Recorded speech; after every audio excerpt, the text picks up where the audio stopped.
ang pinaglalaban natin dito, kung let's say candy lang or pagkain lang na inaagaw sa'yo ng isang matakaw, ng isang greedy, na itong hayop na to walang kabusugan. Kung pinag-usapan na natin dito, hamburger or pasta or whatever, 'di ba? O ibigay mo na nga para mamatay na yung kakakain niyang putang inang yan. Ibigay mo na yung hamburger na yan. But hindi hamburger ang pinag-uusapan natin dito. Ang what?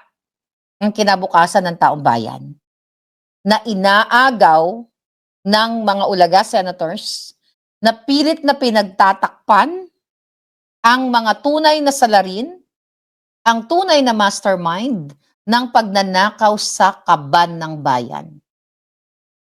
Kaya nila inaagaw, aside from impeachment, na gusto nilang i-impeach si Sara Duterte, kundi hindi mailabas sa taong bayan na si Liza Tanas, si Marcos Jr., si Sandro Marcos, si Pangandaman, si Bersamin, yung mga napangalanan na mga nakakaliwang grupo, diba? Sila De Lima, sila Garin, alam nyo na si Eric Sylvester na sila ay mga nakatanggap ng maleta. Then meron pa na 200 according to post ni Attorney Baligod, na meron pa mga 200 na mga maleta kongresistas na pwedeng mapangalanan. So, nagbabalik tayo. It's almost 6 a.m. California time, Pacific time. Siyempre, first honor. Dalawang first honor, pwede ba yon? My Perez. Melvin, how are you? Ayan, nakita din kita. Kumusta ka na? So, habang kanina tapos tayo mag-vlog, nag-check tayo kung ano yung mga eksena. So, mga kababayan, nakita natin na talagang tuluyan na ngang hinijack ng vangag senators, ng mga addictus or maletagang senators, ang Senate website. Okay, hinijack nila, bakit kamo? Alam nyo naman na illegal, alam natin lahat na illegal yung pagiging acting president ni Lucer Gatchalian. Alam nyo, marami talagang tatamaan dito sa utos ni Bangag na unconstitutional. So like 1 hour ago, nagsalita si Senator Alan Cayetano. Actually, nag-post siya na makikita mo talaga na pilit niyang nilalabanan itong mga bangag na ito. So sa kanyang post an hour ago, na nagsulat siya, nagkwento siya nung kanyang kabataan, na kung saan, basahin nyo na lang, na kung saan ay nasabi niya dito sa kanyang story kung gaano kahalaga yung pagsasabi ng totoo at na pagsasabi ng kasinungalingan. Okay? Hindi ko na i-elaborate yung kwento ng buhay niya, but you can go to his page para basahin, medyo mahaba yung kwento. Alright? Pero sinasabi niya dito yung konteksto na dapat, magkaroon ng integridad, ng dignidad ang isang tao sa pagsasabi ng totoo at wag magsinungaling lalo sa harap ng publiko, katulad ng ginagawa ng maleta kongresistas ng Bangag administration. Diba? So, inihalang tulad niya ang pagsasabi ng katotohanan at ng kasinungalingan. Kaya kung ano ang magiging epekto nito sa ating lipunan. Kaya sa kabila ng pagdidiscredit sa kanya bilang Senate President, mga kababayan, ay talagang naninindigan siya na yung laban niya sa katotohanan at yung accountability ng dignity ng isang tao, lalo ng mga senador, dapat yan ay ang mangibabaw. Alright? Sinasabi niya sa kanyang letter ngayon na talagang dapat imbestigahan yung mga allegations ng mga pagnanakaw patungkol dyan sa flood control project na yan, at talagang dapat ang bawat witness, ang bawat ebidensya ay dapat ma-check o ma-validate or ma-check, masuri kung ano pa man ang gusto niyong gamitin na pananalita at sinasabi din niya, okay, dito binanggit niya yung mga kagitingan ng ating mga nanindigan. Sinabi ko na naman sa inyo 'to, 'di ba? Yung dahil araw ng kagitingan, si Rizal at si Andres Bonifacio, ayokong i-honor si Ninoy Aquino dahil wala naman nangyari sa pinaglalaban niya. Alright? So, hindi natin yan i-honor, although binanggit niya yan mga kababayan, kasi nga, tignan mo ngayon, yung mga kakampi ni Ninoy Aquino, maganda sana yung laban pero hindi nila isinabuhay. Ngayon, check natin yung Senate website. Okay? Tingnan ninyo Yung Senate website, mga kababayan, nakita ninyo yan, talagang hinijack nila. Alright? Officers of the Senate, Senate President Blanco, Senate President Pro Tempore, ayan yung loser Gatchalian, Senate Majority Leader, ayan yung isang traidor na si Zubiri, okay, na binabai din ang PEG. Accountability of Public Officers and Investigation or the Blue Ribbon Committee, ayan si Erich Sylvester na magnanakaw ng identity o criminal fraudster, sa Pilipinas at sa Amerika. Ayan si Lacson, Agriculture, ayan sila lahat ay pinalitan nila yan. Okay, kung makikita ninyo mga kababayan, wala ni isang majority, okay, majority senators or constitutionally elected na Senate President. Ay, tanyo, di ba? So ngayon, talagang totally hinijack nila or mga kababayan, ito ay inagaw nila. Kaya siguro nag-post talaga itong si Senator Alan Cayetano na kailangan igiit niya, yung dignidad ng Senado, yung katotohanan, kasi kitang-kita niyo mga kababayan na yung official website ay hinijack. Sino ang may akda niyan? Okay? Definitely, inutusan yan. Di ba nga ang committee, what do you call that, yung Senate Secretariat na tinatawag nila? So, yung sinasabi nilang Senate Secretariat, mga kababayan, ang question natin, tinakot ba nila? Tinakot ni Bangag? Kaya nila na-hijack yung website nila? Kasi iba dyan, mga abogado. For sure, alam nila na yung ginagawa nila ay labag sa Constitution. Pero sa kabila, na alam nilang labag sa Constitution at hindi talaga legal na Senate President si Loser Gatchalian, ay sinunod pa rin nila. Yung mga staff ilan yan, di ba later on nagpakita si Gatchalian, nagpirma-pirma siya ng mga cheque. Sinabi niya yung pasweldo daw ng mga tao, is all taken care of, nagpirma-pirma. So authorized ba siya? Yun yung question natin. So, alam nyo na yung sagot. Okay? Na ang pagpalit, di ba? Ang pagpalit nila ng mga information, especially yung mga assignment, mga designations nitong mga ulaga senators na to, ito ay illegal. Di ba? Kaya sabi natin, may pananagutan, hindi lang para tayo nagsabi niyan, mga abogado. May pananagutan, number one, yung sinasabi ni Senator Marcoleta na usurpation of authority. So maraming mga administrative cases later on na pwedeng ikaso dito sa mga tinakot ba sila, itong committee, Senate Secretariat, itong mga staff para i-hijack yung website na yan. Kasi ang nakalagay dyan, mga ulaga senators Ano yung kanilang ano yung kanilang pananagutan later on? Dahil ba tinutukan ba sila ng baril ni Bangag na pag hindi niyo sinunod ito, kayo ay what?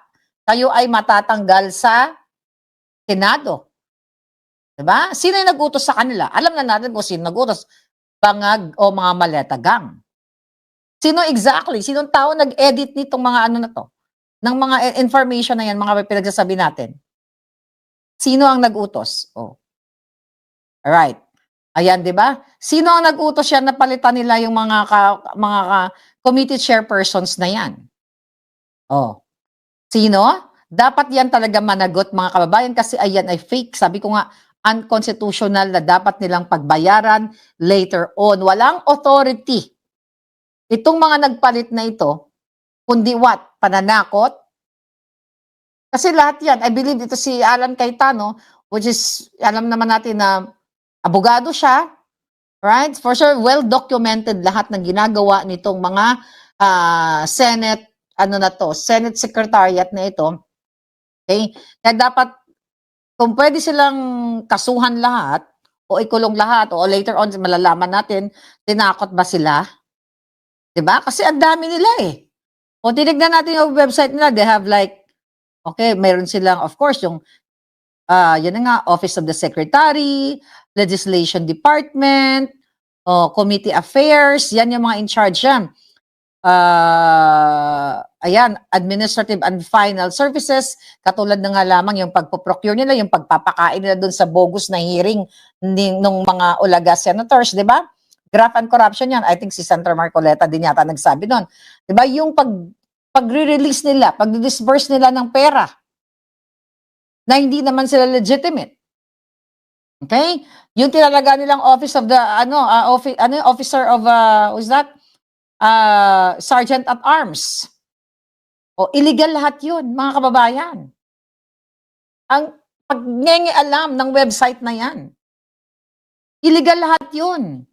Alam natin. Kaya lang itong walang nagpepetisyon sa part ng I believe both parties, yung legitimate Senate President at yung kasama niyang original and legitimate na 12 major na they're 13. Ay lumipat na pala si Bukbuking Kilay, di ba? Yung 12 original na majority senators, mga kababayan, yun dapat talaga ang nandiyadyaan. Pero dahil inutos ni Bangag, nakita niyo naman sa kanyang speech kahapon na puro kasinungalingan, diba? Na ino-honor niya, ina-acknowledge niya itong si Loser Gatchalian.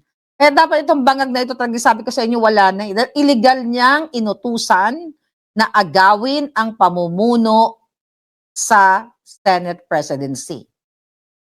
Kita mo, kahit hindi niya exactly sinabi na inaatasan ko kayong agawin ninyo ang Senate presidency, pero malinaw pa sa sikat ng araw nung in-acknowledge niya itong si Loser Gatchalian na yun daw ang legitimate na Senate President as acting President even though without majority na bumoto sa kanya.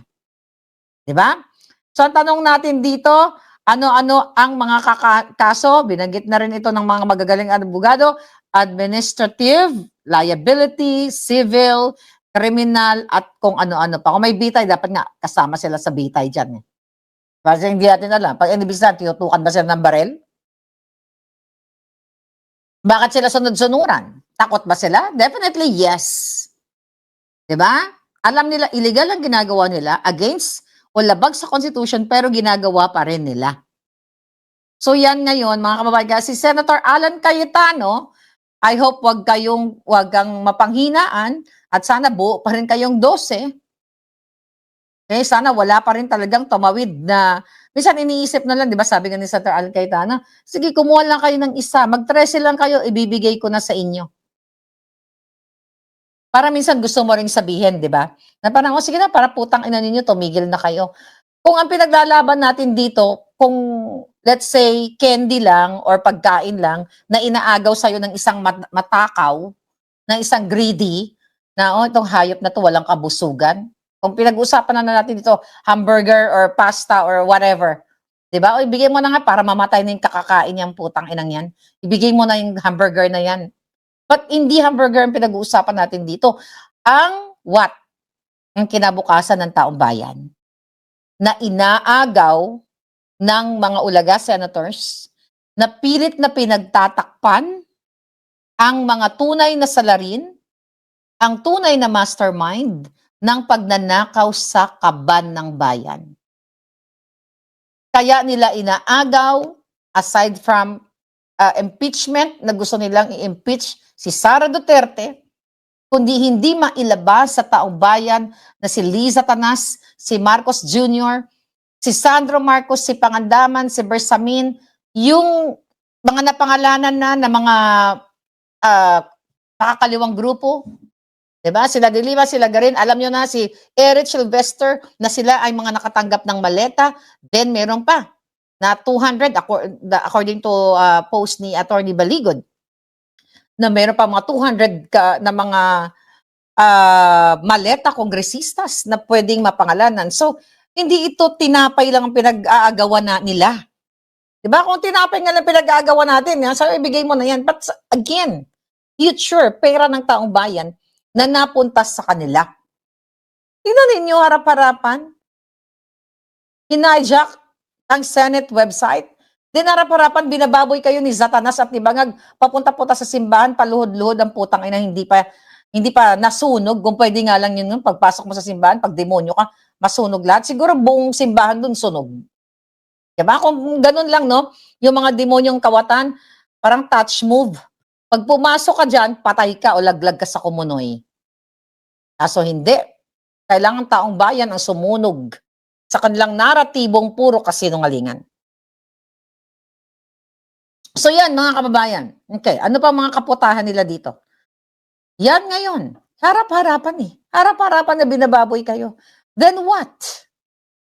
Kaya sabi ko nga, Senator Alan Cayetano, huwag mong tigilan kayo, attorney. Senator Loren Legarda, kayo lahat, huwag yung tigilan hanggat 12 pa kayo. Sana walang bibitaw. Okay? Dahil sa ngayon, constitutionally, hawak nyo talaga yung beat. Nakikita natin. Martial Law 2.0, na lahat kayo ay pwedeng gurgurin anytime.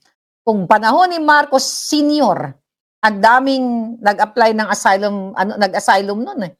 Ang daming nag-asylum visa nun sa ibang bansa, di ba?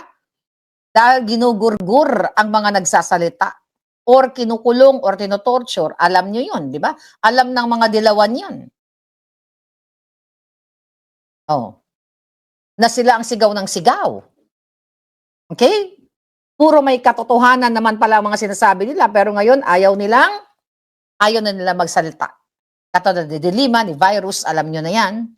And now, ngayon, magkakampi-kampi na sila. Ang mga paring mga demonyo, samahan, samahan ng mga pari. Wala na, talo na ang taong bayan hanggat hindi kayo naninindigan, forever, ulit-ulitin natin dito everyday, forever kayong ganyan.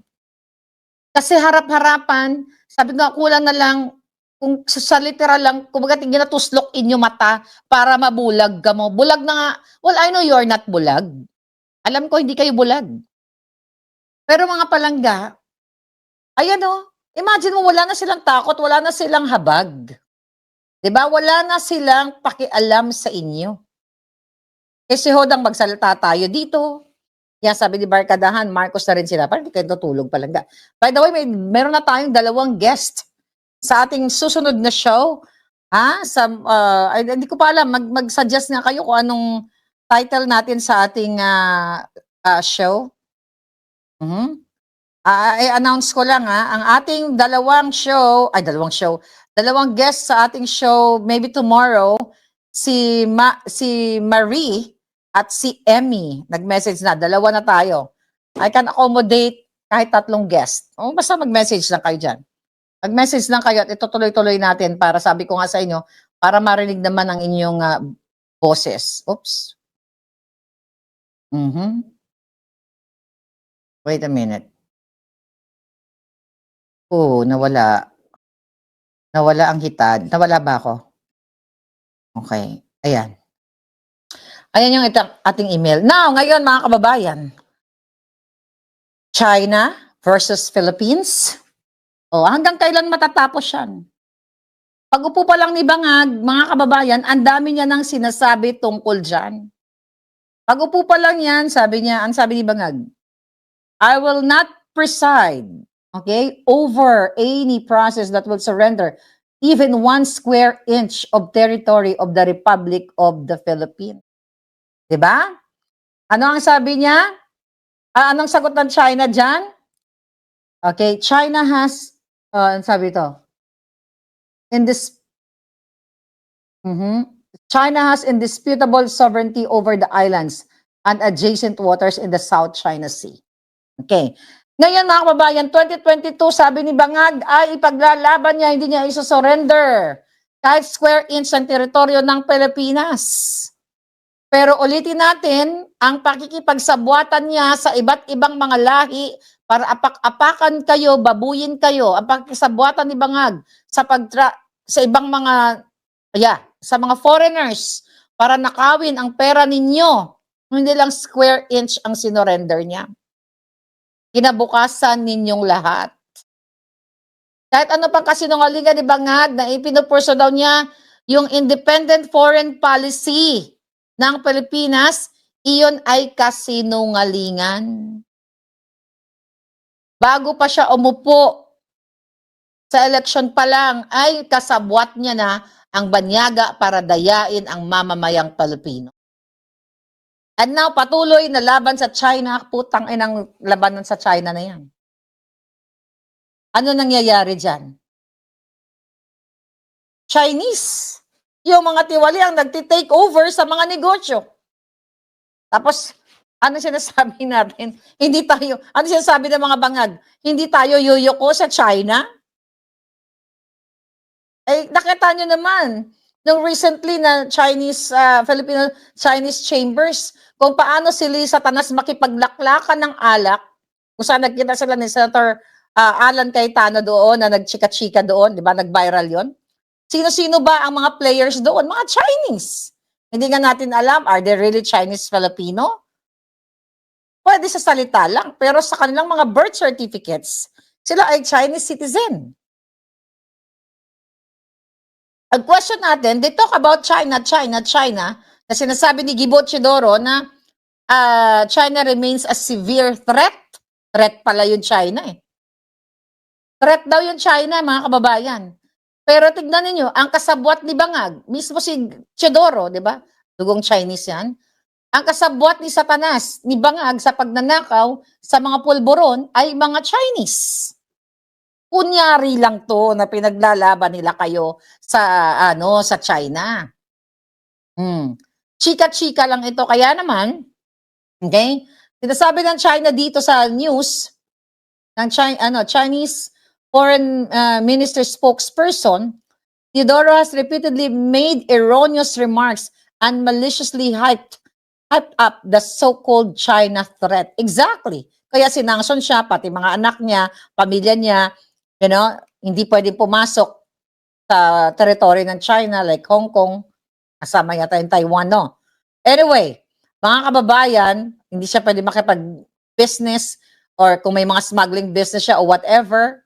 China, dapat hindi lang si Gibo, dapat buong Bangag administration, si Satanas, si Michael Ma, yung mga special envoy niya, dapat iputulin na talaga. O, kaso lang, syempre, lahat ng mga ito ay mga palabas lamang. I don't know kung hanggang saan yung laban ng Pilipinas sa China. Kasi gusto nilang, ang yabang-yabang na mga to eh. Nakala mo what do you call it? Kayang makipaglaban sa China o kahit saan bansa. Recently, anong binigay sa atin mga kababayan ng Japan? Binigyan ng retired vessel daw. Alright? Nabasa niyo ba yon? Teka lang nakakaawa ang Pilipinas. Ang yabang-yabang, makipaglaban sa China, pero ano ang sandata natin? Here we go. Ang sinasabi dito? Tignan natin yung binigay Okay, here. China.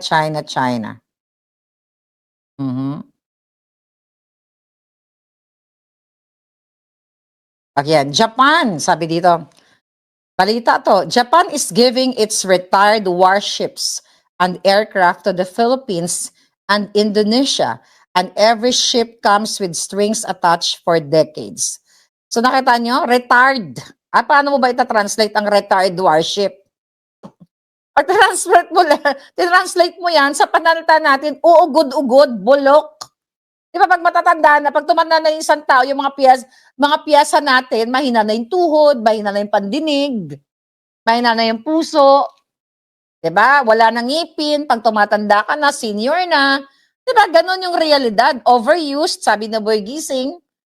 O yan ang binibigay sa atin, tapos the fact na lalaban tayo sa China o saang bansa man. Lahat itong mga sinasabi ni Bangag, puro kaputahan lang. Ang daming sinasabi, pag-upo pa lang niya na hindi tayo uurong sa China. Pero sa kasalukuyang panahon, kasabwat nila yung mga illegal na mga nagsasmuggle na Chinese citizen na nagpapanggap na Filipino-Chinese para babuyin ang Pilipinas. Right? Kaya itong sinasabi ng China, alam naman ng Chinese government. Okay? Alam ng Chinese government ang pakikipagsabwatan ni Bangag, ni Satanas, sa mga illegal na gawain ng mga smuggling business ni Satanas at ng pamilya niya dyan sa Pilipinas. At yung mga illegal din sa China na pinupuksan ng government nila. Kahit anong sabihin ni Gibo Chidoro, I will just keep doing my duty and uphold our nation in the face of the wickedness they are committing here and even in our seas. Julul, ang nagbibigay ng ng kahirapan, kadiliman, okay? O pananakit hindi lang sa dagat natin, sa teritoryo natin. Diyan sa ano na nga yan, ang tawag sabi niya? Sa karagatan, kundi pati sa kalupaan, sa squatiran, lahat na. You know why? Hindi niyo ba napapansin?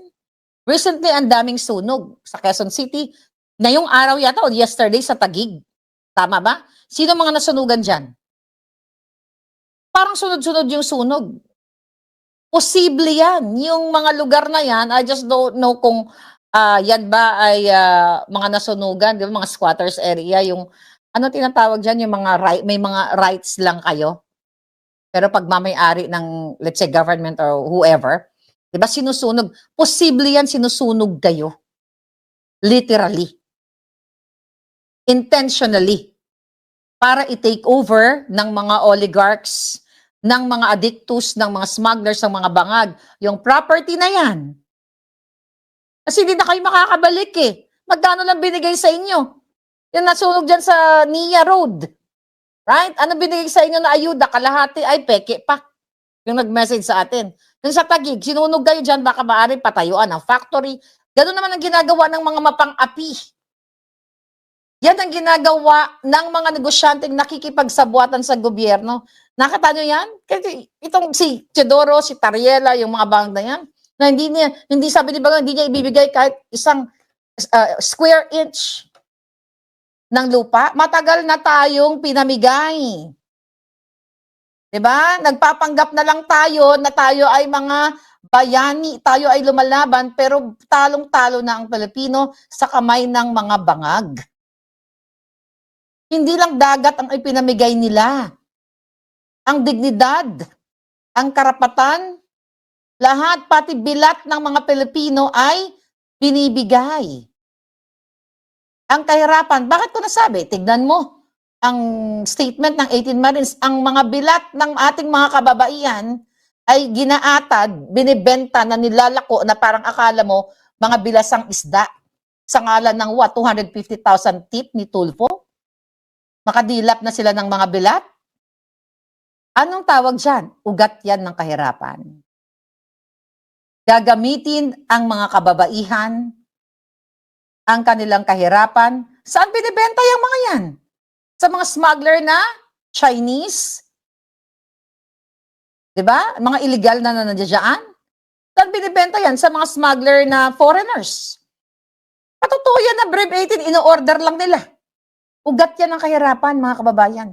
Dahil ayaw punduhan, dahil ninakaw na ang education funds, ang karapatan ng ating mga kabataan na magkaroon ng maayos na pag-aaral.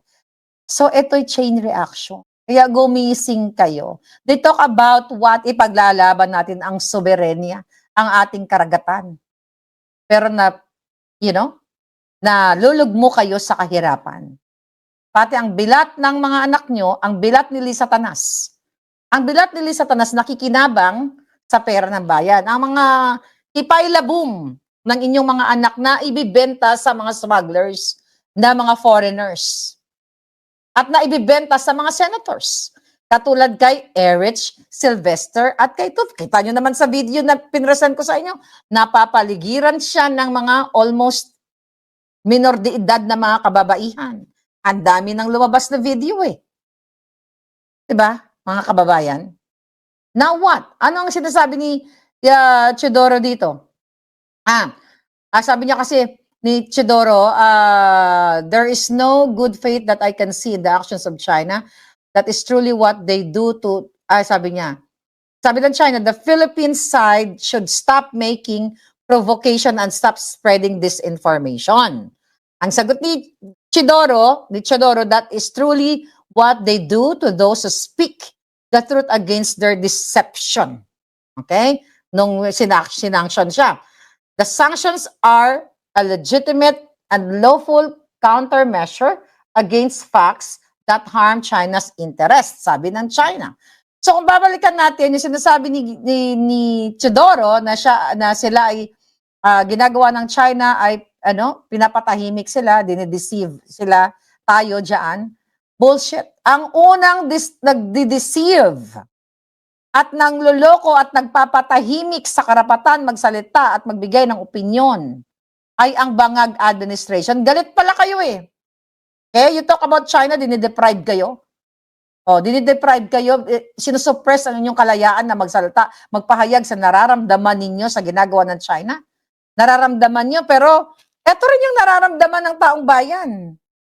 Na pinatatahimik nyo kami, kinakasuhan nyo kami, lahat kami, Chavit, ako, vloggers, Inday Sara, Pangulong Duterte, at kung sino pang mga palangga dito. Di ba naramdaman nyo kung paano isuppress ang karapatan namin? Then you talk about that, Gibo. Kung matino kang putang ina kang Maltese ka, unang-una, hindi ka Pilipino. May Maltese citizenship ka. Hindi lang yun, Chinese Maltese ka eh. Right? Kung halongkatin lang talagang record ng mga ito, baka nga yung mga passport nila, ano lang yun eh, gawa-gawa lang na it's original, na ipinasok dyan sa mga system ng census, sa PSA, pero ang totoo may other passports pa sila na Chinese. Kasi alam mo, hindi man lahat. Yung mga unang pumunta sa atin na mga Chinese citizens, okay? Yung iba dyan, hindi yan sila nagpaka-Pilipino. Hindi nila change yung kanilang Filipino citizen. For what reason? We have to understand na talagang Chinese sila. So, labag sa loob nila na ilagay ang Filipino citizenship, mga kababayan, sa kanilang birth certificate. Kasi ang totoo nga, ang nanay at tatay nila, mga kababayan, okay, ay hindi naman Pilipino. Kailangan. Sagutin ko lang to si Palangga. So ngayon, mga kababayan, ang sinasabi natin dito, okay, ang sinasabi natin dito, yung mga naunang dumating sa atin na ngayon, naging politiko sila, diba? Nagtagal sila dyan sa Pilipinas. Ang ginagawa nila noon, even now, nagbabayad lang sila eh. Binabayaran nila. I forgot kung ano yung term. May Chinese ba dito? Na nagbabayad lang kayo para ma-maintain yung stay ninyo sa Pilipinas. Hindi ko lang maisip yung ano na yan, ano? Hindi ko lang maisip yung term na yon. Anyone? Ba't ganun pa man? Kaya lang nila ginagamit ngayon na they're Filipino. Hindi ko naman sinasabing lahat. Na okay, sige, Filipino kami kasi may benepisyo sa kanila. Let's say, yung katulad ni Alice Go, di ba? At ang iba pa. Okay? Yan si Gatchalian. Okay, sige, Filipino ako yun. Ilagay natin dyan. Distrong ka rin natin yung paperwork. Kasi tatakbo ko sa pagiging senador o tatakbo ko sa office. Pakikinabangan ko once na dineclare ko na ako ay Filipino citizen. Ang daming ganyan. Ang daming ganyan. So kaya nga dapat, mga kababayan, well, wala naman sanang problema kung maraming Chinese, maraming Amerikano, maraming ibang lahi sa atin, kung ang ginagawa nila ay kabutihan sa bayan natin. Katulad sa Amerika. 'Di ba? Diverse ang tao dito. Lahat ng lahi nandito. Kaya nga, 'di ba? Ito ay land of opportunity. Although ngayon, hinihigpitan na yung mga ibang lahi, yung iba't ibang, lahat ng lahi, mga kababayan. So yan yung tinitignan natin, na si Gibo ba, pag inalungkat mo yung kanyang mga dokumento, ever since ba siya ay talagang Pilipino? Kasi may Maltese pa siyang citizenship. At ito ang pinag-uusapan natin si Gatchalian. Nanunuo lang sila sa immigration agent at PSA, sabi ni AJCM. Exactly. Para ma-maintain yung kanilang citizenship or status sa Pilipinas. Sabi nga ni Barkadahan, isa na yang si Erich, identity theft. Exactly. Diba? Kasi, kaya nilang na-maintain like Amerikano, kasi yung convenient. Diba? Convenience na blue passport ka o whatever passport, Maltese or European, diba? Mga ganyan. Kung saan sila makikinabang, yun ang ginagawa nila. Kaya sabi ko nga, you talk about what, Gibo? Ano pa sinasabi ni Gibo dito? You talk about what? Sabi niya, I have no assets in China and I have no plans to go there. Sabi ni Gibo.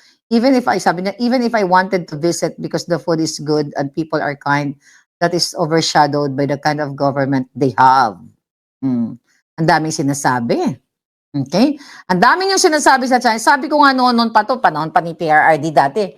Kung ayaw niyo pala sa China, pangbangin nyo na. Ang yabang ng bangag eh. Kung ayaw nila sa China, palayasin nyo na yung mga Chinese citizens sa Pilipinas. Galit pala kayo sa China na mga agaw ng mga karagatan. Actually, hindi lang inagaw ng mga smugglers ang buhay o future ng kabataan. Di ba nagpasimuno ng droga na yan? Ng pulburon. Yung mga foreign smugglers, ng iba dyan, Chinese, sino bang madalas mga nahuhuli na nagpupuslit ng pulburon? Sino ba ang kasama ni Marcos Jr. na sumisinghot, mga kababayan? Hindi man lahat, mga Chinese smugglers? Kumusta na yung alitagtag? Kumusta na yung mga pinakawala ni Satanas? Ngayon, ang sa akin lang, di ba? Siyempre, ayaw natin ng kaguluhan, ayaw natin ng gera, putang ina. Wala na nga makain yung mga sundalo natin. Binibenta na nga nila yung kanilang, sinasanla na nga nila yung kanilang mga debit cards bago pa magsweldo, igigera nyo pa yan. Kaya nga nagiging talawan niya mga yan mga supot, ayaw manindigan. Because they talk about, they are concerned about themselves, their family. They're not for the country. Kayo mga supot na mga sundalo, yung mga nagbibenta kayo ng inyong mga debit cards. Hindi kayo para sa bayan. You are for your own good. Para sa pera. Kasi kung para kayo sa bayan, nanindigan na kayo, ginagago na kayo ni Bangag. Alam nyo, lahat naman tayo may pamilya. Kahit demonyo may pamilya, tiyan mo si Satanas. Right? Kahit demonyo may pamilya. Pero yung sinumpaan nyo para sa bayan, sa flag, para sa Pilipinas, yun lahat ay kabuisitan. Bullshit lahat yon. Marami nga nagsasabi, may mga nagme-message, kasi yung mga natin, yung mga sundalo, natatakot sila na mawala ng trabaho. Then you're not for the country. You are for yourself, darling. Personal interest. Kasi kung ikaw ay sundalong matapang, sumumpa ka para sa bayan, matagal nang wala ang mga adik. Takot kayo mawala ng trabaho. Takot kayo lahat. At hindi yan para sa bayan. Kaya kawawa ang bayang minamahal natin. Si Satanas, ang daming kampon. Marami bang kampon dito? Hayaan mo na yung mga trolls na yan. Mamaya gugurgurin din natin yung mga yan. 2 years pa ba tayong magtitiis? Sabi ni Abby. Sabi nga ni Inday Sara, ayaw niyang mag-take over. Panoorin nyo daw, antayin natin na lalong makita ninyo ang kawalang hiyaan ng sindikatong government. Parang sinasabi nga ni Inday Sara dyan, magtiis kayo kasi ayaw nyong manindigan. Kasi nga, yung mga men and women in uniform na nagsasalita, para daw magkaroon daw sila ng leader, gusto nila si Sara mag-rally-rally, anong kaputang inahan yan. Panoorin ninyo ang kahirapan. 'Di ba? Panoorin ninyo ang kabangagan. Right? Your choice, your life, sabi ni Jennifer. Exactly. Ako, this is my choice to fight against the bangags. Kahit na ako ay tinithreaten. Ako ay sinisindak, pero hindi nila masindak yung ating alindog. Shout out sa ating mga team alindog dyan. Pagod na kaming nag-iintay, sabi ni Orange Gaming. Ako lang ba, palangga? Pagod na pagod, di ba parang may TikTok na gan? Pagod na ako. Pero patuloy tayong lumalaban hanggat may hininga, may buhay, may laban. So yun to, ito yung every single day na tinatak. Hindi ko nga alam sa inyo eh.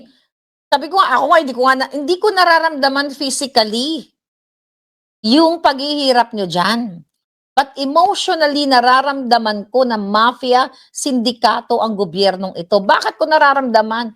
Emotionally. Nakikita ko ginigipit, even si Chavit Singson. Even si PRRD. Ang mga Duterte. Ang mga vloggers na matitino. Minus the Alpots. Di ba? Ginigipit. Emotionally, kasi physically, hindi naman ako tumatak sa iskinita everyday. Wala ako sa posisyon ninyo na nakipagsiksikan sa MRT, sinachansingan ng mga addictus dyan. Naranasan ko lahat yan noon. Naglalakad sa mga putikan, na gaganon yung bag ko, kakabakaba ako, dahil hablutin. Ngayon, ang daming riding in tandem, nagbalikan na mga kababayan. Ito lang. Basa natin balita kanina. Oh, ano sabi dito? Lalaki, gurgor, matapos 31 beses na tagain ng stepfather sa Leyte. Ano pa? Ano pa yung mga balita dito? Kamay ng antigong rebol sa Dumaguete, Cathedral, tinagay ng bebot. Yan mga title. O mga nagnanakaw na dahil wala nang makain. Ano ba yung kamay ng rebolto na yun? Ginto ba yun? Ayan o, riding in tandem. Asan na yung riding in tandem? O, public school teacher, gurgor, sa Eastern Samar, tinarakan. O, puro ganyan. O, ano to? Negosyante, patay sa pang bang sa bodega. Mahigit 200,000 pesos ang natangay. Okay? Riding in tandem, asan yun inagaw, inisnatch yung isang teacher ba yun kanina, nabasa ko. Lahat na lang ganito, oh. Riding in tandem, wala nang pakialam yung mga taong nagnanakaw ngayon. Dahil alam nila na magnanakaw ang kanilang presidente. So, mas inuuna ng presidente ang pagnanakaw. Marami ng gurguran sa Pilipinas. Wala na silang takot. Ang mga adik nagbalikan. Dahil wala na, hindi naman binibigyan ng pansin ni Bangag ang mga adiktus. Katulad ng panahon ni PRRD na ito ay nirehab. Pero sa kabila ng ginawa ng ating PRRD noon, ay tinitwist pa ng mga Katoliko, ng mga demonyong Katoliko na hindi natin kauri, dahil Katoliko din ako, ha? Yung mga tiwaling mga pare pala. Yung ginawang kabutihan ng isang presidente, tinitwist nila. They're fighting about what? Fighting human rights, EJK. Tapos balikan natin ngayon si Rene at itong si Divine ng Ateneo, ayaw nilang ipaglaban. Narinig nyo ba? By the way, narinig nyo ba ang mga pare ngayon, mga madre, na nagsasalita na justice for Divine, justice for Rene? Meron ba kayong narinig? Na nagwelga? Itong mga makalawang grupo, sila virus, na mahilig sila sa ganyan. May narinig ba kayo na inilalaban nila ang buhay nitong dalawang to na dapat maimbestigahan? Wala. Kasi selective justice. Kung hindi nila kaalyado sa politika or naka-align lang sa atin, hindi sila makikialam. Kaya dapat nga, China or America, sakupin nyo na tong Pilipinas at nang matapos na. Sino gusto magpasakop sa China? O sa Japan na lang, ano? Sakupoy na lang uli kayo ng Japan. Masarap din naman ang pagkain ng China and Japan. Right? Sobra, mga kababayan. Sobra ang nangyayari sa inyo. So, sabi ko nga, I just don't know kung kailan kayo titigil. Okay, sa kabila ng, sulbin ni Bangag ang problema ninyo. about sa sinasabi niyang soberanya, makipag-ugnayan sa China, makipag-business para lumago ang ating bayan at makipag-business sa mga smugglers, 'di ba? O mga hoarders which ginagawa nila pag upo pa lang nila nung 2022. Yan ang expose natin. Makikipag-away kunwari na akala mo naman kaya nating makipag-away. Sabi ko nga, ang binibigay lang sa atin ng mga warships ay yung mga retired o mga uugod-ugod na mga warships. Katulad ng binigay ng Japan, ang binibigay namin din sa inyo. Ng Amerika, yung mga ano na, anytime pwede nang parang isang sindi na lang ng posporo, pwede nang sumabog. Ang tapang-tapang, imbis na ayusin, diba, mga kababayan, ayusin ang pakikipag-usap sa bawat bansa. Eh, hindi nga nila gagawin yan, mga kababayan. Hindi nila gagawin kasi hangga't hindi kayo naninindigan, wala kayong makakamtan na kalayaan. Right? Sabi nga ni Japanese character, totoo yan. So many priests ngayon ang wolves in sheep's clothing. Matagal na palangga, lalo na ngayon sa panahon ni Bangag. Okay na rin sakupin tayo ng China, sabi ni Ate Ida. Oo nga, palangga. Dapat sakupin na ang Philippines ng China, sabi ni Viva. O, teka, wala na kayong choice. Pasakop na lang kayo sa China. Right? Pero parang mas mahirap. Marami din naman kasi na mahirap na buhay sa Chinese. Gusto nyo ba yun? Sa China. Okay? The same thing. America. No? Pero ako kasi syempre, gusto ko kayong sakupin. Kasi nakikita ko yung, kahit sabihin pang hindi perfect, ang government ng America, still, magkakaroon ka ng equal chance. Equal opportunity. Makakakain ka kahit addictus ka. Diba? When you go to downtown, binibigyan ng pagkain yung mga addictus na yan because they chose to be addictus. Yun lang naman yun. Okay, at least may equal opportunity. Diba? Pag sinakop namin kayo, I don't know kung pupayag, kung sa pagpapasakop gusto kayong sakopin ni President Trump. Kasi ngayon nga, dinideport na yung mga, you know, it's sad, you know, yung mga nadideport. Kasi kung ako lang, alam mo, mapunta nga ako, minsan, alam nyo naman na I voted for Trump, no? Pero ako, ang hope ko, kung ako si Trump lang, kung ako lang naman, okay, mag-a-amnesty ako. Okay? Ipapasa, well, it's a long process, syempre. Ipupush ko yung amnesty sa lahat ng mga tao na nasa Amerika. Minus yung mga nakagurgur, may mga tagang criminal record. Tapos bibigyan ko ng opportunity. Lahat, million-million yung undocumented eh. Diba? Gusto niyo ba yon? Gusto ko lang ganun, pero I know it's impossible right now. Pero gusto ko yung ganun eh, nabigyan na lang ng bigyan na lang ng amnesty yung mga lahat ng mga nasa loob ng Amerika. Yung may mga criminal act, yung mga nakagurgur o yung heinous crime, yun ikulong talaga dapat yun. Pero yung mga undocumented na nagsisikap para mabuhay, anyway, lahat naman dito is immigrants, di ba? Kung titignan mo yung history ng Amerika, mga tribo lang naman ang mga nauna dito. Even ang California, binayaran lang ito sa Mexico. California, Nevada, ano pa ba? Ano ba yung mga state, di ba? Bigyan na lang ng amnesty, kaso lang, wala, iba ang immigration policy ngayon. So yun lang yun sa akin. Kaya lang iniisip ko, na i-connect ko lang, paano kayo sasakupin dyan? Paano kaya sakupin? 120 million, diba? Nakatauhan, over, I don't know how many, ilang milyon na mga undocumented dito. Yes, Abby, mga American Indians. Pag binasa mo kasi yung history talaga ng Amerika, lahat naman tayo dito ay dayo, even si Trump, lahat dito dayo, lahat may mga mixed nuts, may mga mixed breed, kumbaga, halo-halo na wishful thinking lang naman yon. Kaya nga kinonek ko lang, paano kayo sasakupin dyan? Eh dito ang dami pang nasa loob, sumakop actually, pero hindi mabigyan ng, ng amnesty. Nasakop na ang Amerika, kulang na lang mag-declare ang Pilas ng 51st state. Sabi ni HDFX, no, hindi pa talaga. Not yet. Okay, not yet mga kababayan. Gusto ko nga mag-declare na sila ng 51st state yung yung Pilipinas. Pero bottom line here, kaka-celebrate lang ng what do you call it? Ng araw ng walang kalayaan. Hindi talaga malaya ang Pilipinas. Nasa mga kamay niyo, araw-araw kong sasabihin yan, nasa mga kamay ninyo ang pag-asa kung paano ninyo makamtan ang tunay na kalayaan. Marami namang matatapang sa Mindanao at maraming mga naninindigan. You have to act now. Kasi 'pag hindi kayo nanindigan at hindi niyo pagsamasamahin ang boses ninyo, 'di ba, para i-urge o i-push o i-pressure na bumaba na o mag-addict na lang si Bangag, walang mangyayari sa bayan ninyo. Walang mapapala kung sasakupin ang Pinas, puro buhaya daw kasi sabi ni Sir Zorro. Araw ng hindi malayang Pilipinas, yes, barkadahan. True yun. I just don't know, abangan na naman natin kung ano namang kaguluhan bukas. I know Sunday. Sunday na diyan sa inyo 'no, patulog na kayo, bukas is Monday. So abangan na naman natin kung anong kaguluhan sa Senado.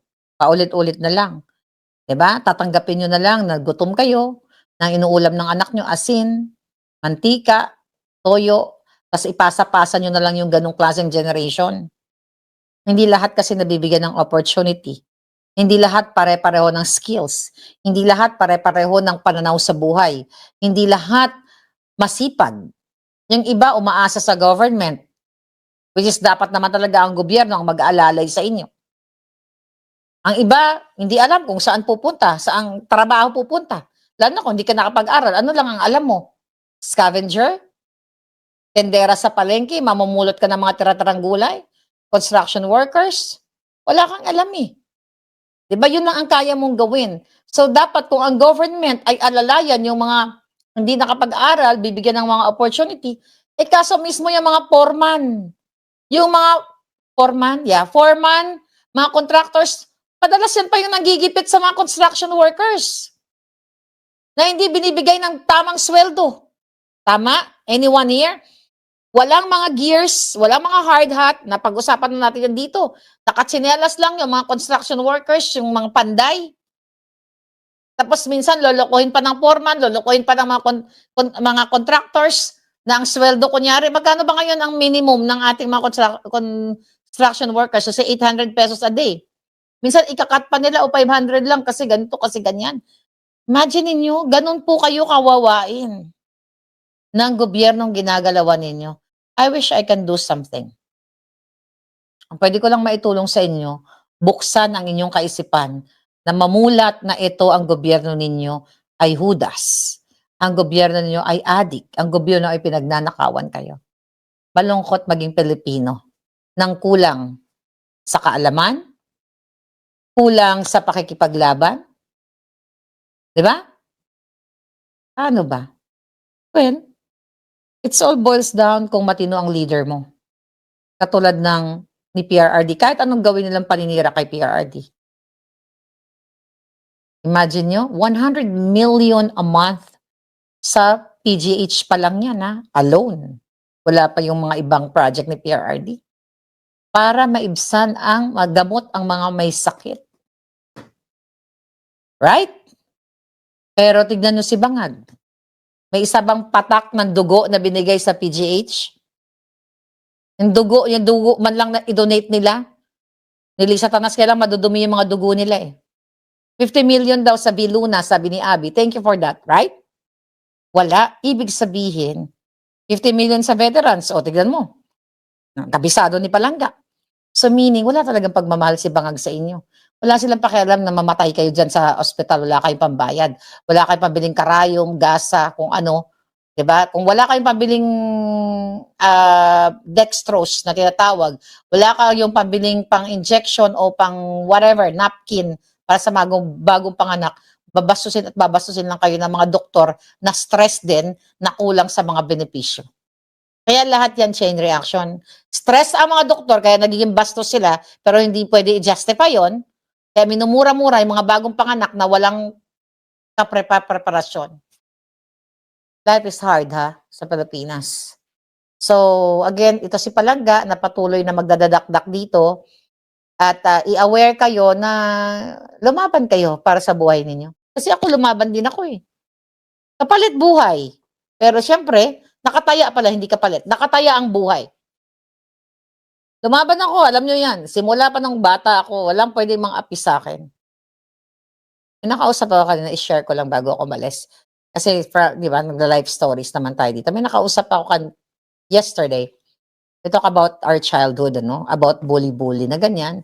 Kasi mayroon siyang anak na binubully dito sa Amerika, da, da, da, da, da. So nagkuwentuhan kami, sabi ko, "Ikaw ba nabully ka?" Nagkuwento siya na binully daw siya nung elementary siya, nung parang 3 years daw siya binully. Ta's tinanong niya ako, "Ikaw nabully ka ba?" Sabi ko, "Parang ako yata yung nambubully." Na hindi ako nabubully. Sabi ko, binabalikan ko nung elementary ako, wala akong wala akong matandaan na binully ako na hindi ako lumalaban. Tapos biglang naalala ko nga, grade 2 ako, nakipagsapakan ako, yung classmate ko natanggal talaga yung aritos, eh. Grade 2 ako nito, natanggal yung aritos, aritos yung hikaw, dumudugo, eh. Sabunutan talaga, eh, ganyan-ganyan. Grade 2 yun, shoutout sa mga classmate ko. Then sabi ko dun sa kausap ko, alam mo nung grade 5 ako, meron akong kaklase, wag ko nabanggitin, naalala ko pa rin sila. Hindi pa ako ina-add sa Facebook ng mga yun. Siguro naalala nila kung paano kami magsapakan. Eto grade 5, tang-inan 'tong mga shout out sa inyo, nanonood kayo. Bigla ko naalala, you talk about bullying.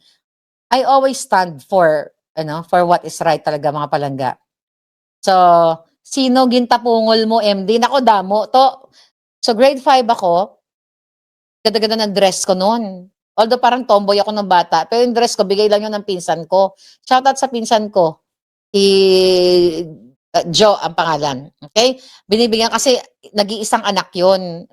Nasa Maynila sila. So, lahat ng mga ano niya, mabait yung pinsan ko, lagi niya akong binibigyan ng damit. So, lahat ng mga pareho kaming parang lalaki, okey? So, lahat ng mga pinaglumaan niya pinapadala sa Bisaya. So, yung suot-suot ko, hindi ko makalimutan yun, ang ganda, floral-floral, binigay ng pinsan ko. Aba, yung classmate ko ng grade 5 ako, mga palangga, naalala ko pa rin yung pangalan, inggitera, nagga-gardening kami, nilagyan ba naman ng putik? Sino sa inyo may classmate na ganyan? Grade 5 kami, nainggit siya, Diyos ko, pinaglumaan na ngayon ng pinsan ko. Kinainggitan pa. So, nilagyan niya ng putik. Girl, bata pa lang ako, hindi mo ako puwedeng ganon-ganunin. Hindi mo ako puwedeng mabully ba? Akala ko nagga-garden ka, alam niyo yung pang-gardening tools sa Ilonggo ano, boy gising ano gani na yang pisaw, yung pang gano'n, gardening tools. Putang ina, talagang Jotang Jenemes, pinutikan yung damit na binigay ng pinsan ko, second hand na nga lang. Eh, di inupakan ko. Oh, nagsuntukan kami, pisaw, 'di ba? Suntukan kami palangga do'n sa may kamotehan do'n sa labas ng school namin, na-imagine ko pa, naglubluban talaga kami sa kalog. Nilublob ko talaga siya ng bonggang-bongga. Grade 5 ako, di inawat kami ng teacher. From then on, walang puwedeng bumully kay palangga, okey? Kahit kuyugin niyo pa ako. Ayun yung kuwentuhan ko dun sa friend ko kay yesterday. Kasi we talk about bullying, sabi ko nga, ako yung mga anak ko inuutusan ko yan na, "Sinabi ko na 'to sa inyo." 'Di ba yung anak ko na-bully, yung panganay? Binully siya nung ano siya, kindergarten. Binully siya ng ganito, ganyan-ganyan, iyak-iyak. So, iyak-iyak siya, "Mama, ganyan-ganyan, binully ako ni ganito, ganyan." "Wag kang iyak-iyak." Sabi ko nga, "Bukas, pupunta ako maghahatid sa'yo sa flag ceremony, sapakin mo." Sabi ko sa anak ko, "Sapakin mo ng bonggang-bongga." Sabi ni Shing, "Mama, bad yun, 'di ba?" "Hindi bad yun." Sabi ko na gano'n, "Kailangan pagtanggol mo yung sarili mo." Una ka niyang sinapak, 'di ba? Sinapak ka niya, 'di ba? Eh, di sapakin mo din. Oh, sino nakaalala ng kuwentong 'to? Nakasilip lang ako, nagfa-flag ceremony, yung malditang nanay nakasilip. Pagpasok na bago pa magsimula, sinapak ng anak ko yung bata, lalaki. Sabi ng bata, "Ba't mo ako sinapak?" Sabi ng anak ko, "Eh, kasi binully mo ako kahapon, eh." Yung mga gano'n ba? Simula no'n walang nagbubully sa anak ko kahit yung pangalawa kasi inuutusan ko sila, eh. Hindi yun masama, labanan mo. Kasi once na hindi ka lumaban, every single day bubullyhin ka ng putang-inang mga 'yan, ng mga batang 'yan. Kaya simula no'n, kaya tinatanong ko yung mga anak ko, "May nag-bully ba sa inyo?" Sabi ni Shane, "Pinagsasapak ko na yung ng bully sa'kin." Good! I mean, yeah, MJ Park, ganda-ganda ng damit tapos magga-gardening, maraming may 'di ba nung elementary tayo gano'n? Eh, malay ko ba grade 5 lang ako no'n, eh, wala, pinadalhan kami ng damit galing sa pinsan ko. Kasi nag-aaral yun, scholar yung pinsan ko, matalino yun. Graduate yun sa scholar yun ng pamantasan ng lungsod ng Maynila. Matalino talaga yun. So yung mga pinagamitan niya ay sa akin. Eh syempre sa probinsya noon, minsan tayo magkaroon ng magandang damit. Pinutikan, MJ Park. Eh di ang lola ninyo, bata pa. Ay, talagang gumugulong-gulong kami dun sa basakan. Kumbaga, eh, tinatanim pa naman namin kamote tops. Yeah. Tapos, fast forward, high school ako. Kasi alam ko, gusto nito mga kwento. Eto, hindi ko to makalimutan. Ayoko na lang din pangalan. Naalala ko lahat ng bumuli sa akin. First year high school ako palangga. Dito na to sa Maynila. Okay? Ilongga ako. Siyempre, ang dila ako, Pilipit. Shout out. Uy, may kaklase ako dati. Hinahanap ko siya. Emily Delgado ng ah for sure maalala mo ako, Emily Delgado ng Bacolod, Ilonggo. Binubuli kami parehong dalawa nun. Kasi yun, masyadong mastik ang accent sa akin. Ayoko na din pangalanan yung nakipagsapakan din ako. First year. Ang sabi ba naman palang, Bisaya, Bisaya. Bisaya, Bisaya. Pero medyo rich yun, yung classmate ko. So yung nakalala sa inyo na, kasi yung bag ko noon, parang ano lang, drawstring ba tawag doon? Yung puyo-puyo sa Ilonggo. Meron ba akong puyo-puyo dito? Yung parang hilain mo lang. Minsan plastic bag. Oh, asa?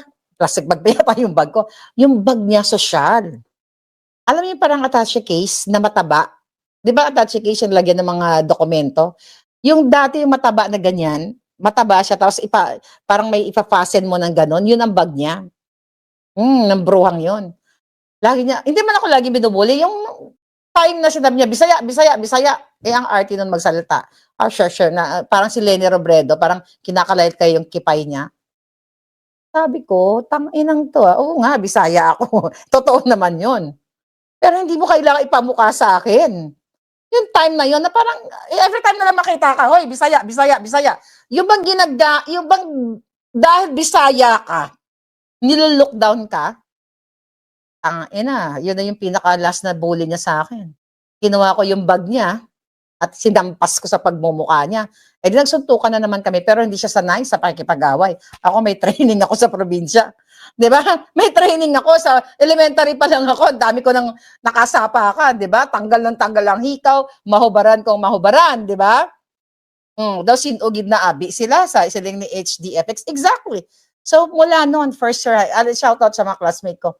Simula noon, sila nagbubuli kay Inday Claire nyo. Dahil lahat tinutumba ko, kahit lalaki, kahit babae. Ganun dapat ang ituro nyo sa mga anak ninyo. Kahit saan kayo, huwag kayong magpapabuli. Pero huwag kayong mangunang manakit. Yan ang turo ko sa anak ko. Huwag ka, anak, maunang manakit. You have to defend yourself. Kung kinakailangan, makulong ka dahil sa pagtatanggol sa sarili mo, do it. Diba? Right. Yeah, Lagrimas Rogelio. May classmate ako dating Lagrimas. Anyway, ang dami kong kwento. Pag-usapan natin yan sa ating show. 'Di ba? Haba na naman. Alam mo si Palangga kapag na ano nasa mood sa mga kwentuhan. Madam Palangga, bring back memories. Ang sarap ng mga nakaraang isipin. Lalay. Oo nga eh. Ang dami ko pang kwento tong ganyan. Walang binabalikan ko talaga yung buhay ko kasi yung kausap ko kahapon, sabi niya, alam mo, binuli ako, ganito, ganyan. Sabi ko, yeah, I know, magkakaiba tayong personal. Sabi ko, kaklase mo ako, baka nagurgur ko na lahat ng mga classmate mo. Totoo yun. Babae, lalaki, marami pa akong kwento tungkol sa pambubuli sa akin. Meron dati sa akin, ay isa pa, dagdag pa. Ito, kapitbahay namin. Kababayan ko pa yung putang inang yun. Patay na ngayon. Mabait naman yun, kaya ako very young, you know. Sabi niya sa akin, may sinabi siyang bastos eh, na hindi ko matandaan. Eh, nung time na yon, yung batang yun, bata pa rin, first year college ako, meron siyang parang, may cast siya, napila yata siya. Ang dami yung sinabi sa akin, kung ano-ano. Siyempre, pag bata, marami talagang bully. Hinawakan ko ganyan kami. Ano sabi mo? Pinali ko ng ganyan, no? Gumaganon siya. Hindi na ako parang, nagmakaawa. Simulan din niya ako binuli. Pag nakikita niya ako, takot na siya. Kasi minsan may dala akong baril. Joke lang. Di ba? Siga din si Palangga ng bata eh. Ba't ganun pa man? Ano yung moral lesson sa story na sinasabi ko sa inyo? More than childhood memories. Okay? Ito'y konektado sa laban natin sa buhay ngayon. Huwag kayong pumayag na api-apihin kayo. Kasi ulit-ulitin lang. Katulad ng ginagawa ni Bangag. Kung hindi ako lumaban sa mga nambuli sa akin, araw-araw nila ng buhay ko, bubulihin nila ako. Yeah, sabi ko nga, boy, gising, ay ano, hambal mo, maliwat ka pa? Yeah, ano, maliwat ka, uulitin mo pa? Tagalog kasi yung batang yan, kahit na may Ilonggo something sila, pero Tagalog sila dahil lumalik sa Maynila. So anyway,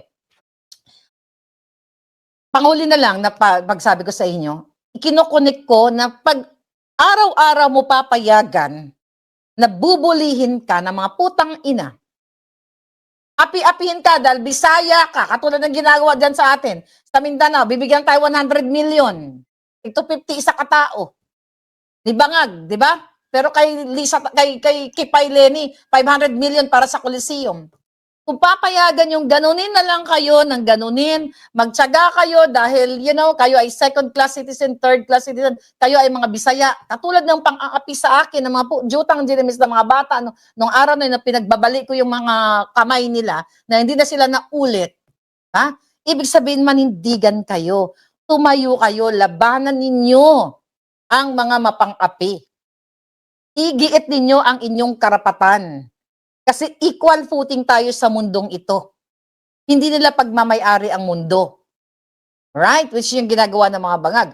Kung hahayaan ninyo, kayo mga sundalong supot, na inaapi kayo ng mga general, nagtanguan kayong ganyan. Kung ako nga sundalo, tangina, tapos na to eh. Okay? Ibig sabihin, paulit-ulit na lang ang mangyayari na apihin kayo. Kung gusto nyong magpabuli, then ipapasa nyo yan sa mga anak ninyo, sa mga apo ninyo. Yan lang ang pwede kong ma-share sa inyo sa pagiging matapang. Huwag kayong magpapabuli ngayon pa lang. Huwag din naman utusan yung mga anak nyo na maging physical or masyadong violente. Basta inapakan kayo, eto kaagad ang kinumo. Okay? Depensa mo yun eh. Huwag kang mauuna sa laban. Kasi pag ginanon ka, ganon agad. Pero sarap balikan yung nakaraan, no? Kumusta na kayo mga sinapak ko ng bata ko? Kumusta na yung mga sinapak ko ng bata kayo? Yung iba namatay na eh. Mabuisit kasi kayo eh. Masyado kayo mapang-api. Pero yeah, marami talaga nung bata pa lang tayo, may mga inggitera na. Imagine mo, second hand na nga lang yung damit ko, kaya nainggitan pa. Palibasa, fashionista na ako nung bata pa, right? Yes, Vance Vlog, kwentuhan live tayo mamaya. Abangan niyo ang ating show para sa inyo lahat yon. Okay, so sa gustong maging part ng ating bagong show, lagi naman tayo may bagong show. Mga palangga, mag-email na kayo sa maharlikanetworkprotonmail.com or balitangmaharlika.com kasi kung sinong maunang mag-message, kayo ang unang guest sa ating show. At hindi pwedeng nakakubli ang mukha, dapat naka-open para makita ang inyong mga kagwapuhan at inyong mga alindog. Alright? This is your Palangga Maharlika. I'll see you again later. Lumaban kayo at huwag magpaapi pala.